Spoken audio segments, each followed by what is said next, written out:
Selamat datang di official cbtindonesia.com, sebuah sistem yang digunakan untuk mengidentifikasi potensi desa wisata, termasuk paket dan atraksi wisata, homestay, dan pokdarwis, serta menginventarisasi kebutuhan program pengembangan SDM pariwisata di seluruh Indonesia. Aplikasi ini akan digunakan sebagai alat monitoring dan evaluasi perkembangan desa wisata, homestay, dan pokdarwis, serta pengembangan SDM pariwisata di seluruh Indonesia, yang outputnya dapat dimanfaatkan untuk pemetaan kebutuhan program, serta berbagai pengambilan keputusan dalam pengembangan SDM desa wisata dan peningkatan kualitas pengelola dan layanan penyelenggaraan pariwisata di desa wisata dan homestay secara efektif dan efisien. Aplikasi ini dapat diakses melalui media akses internet seperti Google Chrome, Mozilla Firefox, atau Internet Explorer. Pengguna dari sistem ini, Dinas Pariwisata Provinsi, Kabupaten, Kota, pengelola desa wisata, pengelola homestay, dan pokdarwis di seluruh Indonesia. Setiap pengguna memiliki hak akses yang berbeda, yang telah disesuaikan dengan kebutuhan pengguna secara tersistem. Aplikasi ini menghasilkan sebaran informasi desa wisata, profil potensi, dan kategori, pengelola homestay dan pokdarwis di seluruh Indonesia. Aplikasi ini juga sebagai media pengajuan kebutuhan program, pelatihan guna meningkatkan keterampilan SDM pengelola desa, pengelola homestay. Sistem official ini terintegrasi dengan sistem cbtindonesia.com. Aplikasi ini telah dibangun dan telah digunakan oleh para pengelola desa sejak tahun 2017. Namun dalam perjalanannya sampai dengan tahun 2020 mengalami perubahan dan update sesuai perkembangan kebutuhan. Bagi pengelola desa dan dinas pariwisata yang sudah pernah menggunakan sistem cbtindonesia.com, dapat langsung mengakses official CBT Indonesia dan tidak perlu lagi melakukan registrasi ulang. Aplikasi official CBT Indonesia dapat diakses secara online. Berikut panduan langkah-langkah penggunaannya.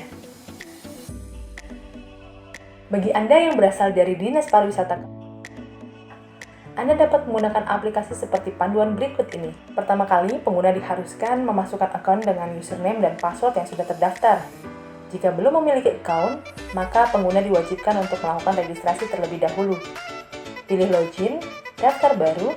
Selanjutnya, Anda akan diarahkan untuk memilih kategori yang sesuai dengan profil pengguna.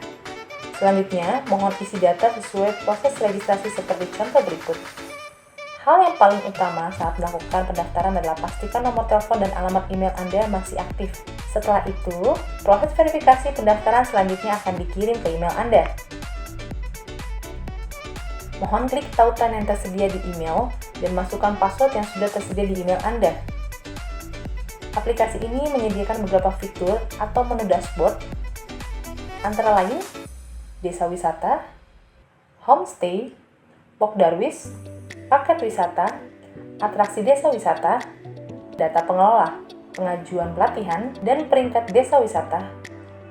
Selanjutnya, Anda bisa melengkapi dan melakukan input atau update data sesuai fitur yang tersedia pada sistem. Jika Anda pengguna baru, isikan profil pengguna yang terdiri dari nama operator, nama dinas pariwisata, email, telepon, alamat, asal kota, kabupaten, provinsi, dan upload foto profile. Save. Pada dashboard desa wisata, Anda dapat mengunjungi dan melihat profil desa wisata yang ada di wilayah kabupaten, kota, provinsi masing-masing yang merupakan hasil input dari para pengelola desa. Pada dashboard homestay, Anda juga dapat melakukan hal yang sama dan melihat data homestay yang ada di wilayah kabupaten, kota, provinsi masing-masing yang merupakan hasil input dari para pengelola homestay. Hal yang sama dapat dilakukan juga untuk dashboard pokdarwis. Anda dapat melihat data pokdarwis yang ada di wilayah kabupaten, kota, provinsi masing-masing. Pengajuan pelatihan. Anda akan melihat data pengajuan bantuan pelatihan yang telah diinput oleh pengelola desa homestay atau pokdarwis. Peran Anda di sini adalah melakukan verifikasi atas pengajuan tersebut dengan melihat justifikasi dan mengonfirmasinya kepada pengusul dengan menggunakan alat komunikasi lain seperti WhatsApp, telepon, SMS, dan lain-lain. Setelah melakukan verifikasi, Anda dapat memberikan persetujuan atau approve atas pengajuan atau menunda usulan yang disertai justifikasi pemberian keputusan, atau Anda juga dapat menindaklanjuti secara langsung usulan tersebut. adalah media komunikasi, berbagi pengalaman, serta forum diskusi, sharing informasi yang disediakan untuk interaksi antar user yang terdaftar di official cbtindonesia.com. Anda juga dapat melakukan perubahan password sesuai yang diinginkan. Jika pengguna lupa password, maka dapat melakukan reset password dengan memasukkan alamat email Anda dengan benar. Selanjutnya, Anda dapat melihat password baru yang telah dikirim ke email Anda. Data yang tersaji pada fitur yang tersedia dapat dijadikan sebagai alat monitoring bagi Dinas Pariwisata Kabupaten Kota Provinsi atas perkembangan desa wisata dari sisi potensi, fasilitas, atraksi, ketersediaan paket wisata, perkembangan homestay, dan pokdarwis yang ada di wilayah masing-masing. Selain itu, data usulan kebutuhan dapat dijadikan sebagai dasar penyusunan program pengembangan desa wisata, homestay, pokdarwis, termasuk peningkatan kualitas SDM-nya. Dinas Pariwisata Kabupaten Kota Provinsi juga dapat melihat perkembangan desa wisata, homestay, pokdarwis wilayah kabupaten kota dan provinsi lain secara umum.